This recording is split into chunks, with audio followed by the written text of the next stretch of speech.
मला एका दिवसात करोडपती व्हायचंय, हे ध्येय शक्य नाहीये, पण मी माझ्या व्यवसायातून पुढच्या 2 वर्षांमध्ये करोडपती होईल, हे ध्येय शक्य आहे.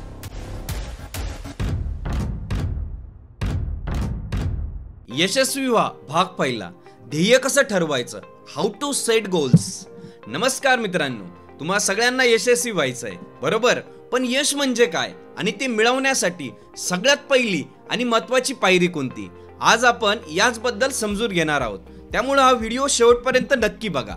तुम्हाला पण माहिती आहे, अनेक लोक खूप मेहनत करतात पण त्यांना हवे ते मिळत नाही. याचं एक महत्त्वाचं कारण म्हणजे त्यांचं ध्येय निश्चित नसतं. मग मी माझ्या आयुष्यात एका गरीब कुटुंबातून 1300 फ्रँचायझी पर्यंत कसा पोहोचलो, त्याचं एकमेव कारण आहे, कारण मी स्मार्ट गोल सेट केले होते. आणि आजच्या व्हिडिओमध्ये मी तुम्हाला तेच सांगणार आहे की तुम्ही तुमच्या आयुष्यामध्ये सक्सेसफुल होण्यासाठी एक स्मार्ट ध्येय कसं ठरवायचं. हे जे टेक्निक आहे ते तुम्हाला तुमच्या आयुष्यात जे हवंय तुम्हाला मिळवण्यासाठी नक्कीच मदत करेल. मित्रांनो, ध्येय ठरवण्याची एक खूप सोपी टेक्निक आहे जिला स्मार्ट म्हणतात.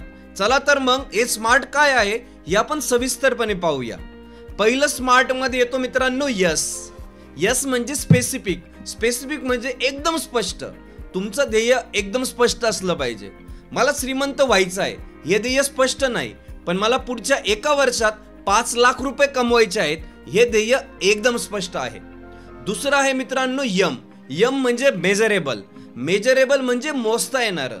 तुमचं ध्येय असं असावं की त्याची प्रगती तुम्हाला मोजता आली पाहिजे. जसं की मला वजन कमी करायचंय, यापेक्षा मला 5 महिन्यामध्ये 5 किलो वजन कमी करायचंय, हे ध्येय मोजता येणार आहे. तिसरं आहे मित्रांनो ये म्हणजे काय, अचिवेबल. अचिवेबल म्हणजे काय, शक्य होण्यासारखं. ध्येय असं ठेवा की जे पूर्ण शक्य आहे. मला एका दिवसात करोडपती व्हायचंय, हे ध्येय शक्य नाहीये, पण मी माझ्या व्यवसायातून पुढच्या 2 वर्षांमध्ये करोडपती होईल, हे ध्येय शक्य आहे. चौथा आहे मित्रांनो आर. आर म्हणजे रिलेव्हंट. रिलेव्हंट म्हणजे काय, जे तुमच्याशी कनेक्ट होणार असलं पाहिजे. तुमचं ध्येय तुमच्या आयुष्याशी संबंधित असलं पाहिजे. जर तुम्हाला लेखक बनायचं असेल तर तुमचं ध्येय चांगली पुस्तकं वाचणं किंवा रोज 10 पानं लिहिणं हे असं असू शकतं. नंतर आहे मित्रांनो टी म्हणजे काय, टाइम बाउंड. म्हणजे काय, त्याला वेळेचं पण बंधन असलं पाहिजे. प्रत्येक ध्येयाला वेळेचं बंधन असणं खूप महत्त्वाचं आहे, नाहीतर तुम्ही कधीच पूर्ण करू शकणार नाही. मी 6 महिन्यामध्ये इंग्रजी बोलायला शिकणार, हे वेळेचं बंधन असलेलं ध्येय आहे. चला तर मग आपण एका उदाहरणाने समजून घेऊया. समजा एका विद्यार्थ्याला परीक्षेत चांगले मार्क मिळवायचे आहेत, तर त्याचे स्मार्ट ध्येय कसं असलं पाहिजे. म्हणजे जे यस आहे ते असं पाहिजे की मला 10वीच्या बोर्ड परीक्षेत 90% जास्त मार्क मिळवायचे आहेत. त्याचं यम काय पाहिजे, यासाठी मला प्रत्येक विषयात 90पेक्षा जास्त मार्क्स मिळावे लागतील. त्याच्यानंतर ए काय असेल, मी रोज 4 तास अभ्यास करून आणि सराव परीक्षा देऊन हे ध्येय गाठू शकेन.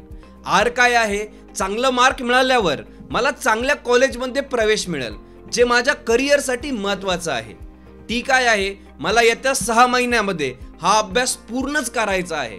तर मित्रांनो, आपण या व्हिडिओमध्ये पाहिलं की स्मार्ट ध्येय कसं ठरवायचं. फक्त ध्येय ठरवून चालणार नाही, तर एका कागदावर लिहून काढा आणि रोज सकाळी उठल्यावर वाचा. यामुळे तुम्हाला तुमचं ध्येय लक्षात राहील आणि ते पूर्ण करण्यासाठी प्रेरणा मिळेल. तुम्हाला हा व्हिडिओ कसा वाटला हे कमेंटमध्ये मला नक्की सांगा. आणि हो, तुमचं स्मार्ट ध्येय काय आहे हेही कमेंट करायला विसरू नका. व्हिडिओ आवडला असेल तर लाईक करा आणि तुमच्या मित्रांसोबत शेअर करा. आणि चॅनलवरती नवीन असाल तर आपल्या चॅनलला सबस्क्राईब करा. धन्यवाद. भेटूया उद्याच्या भागामध्ये.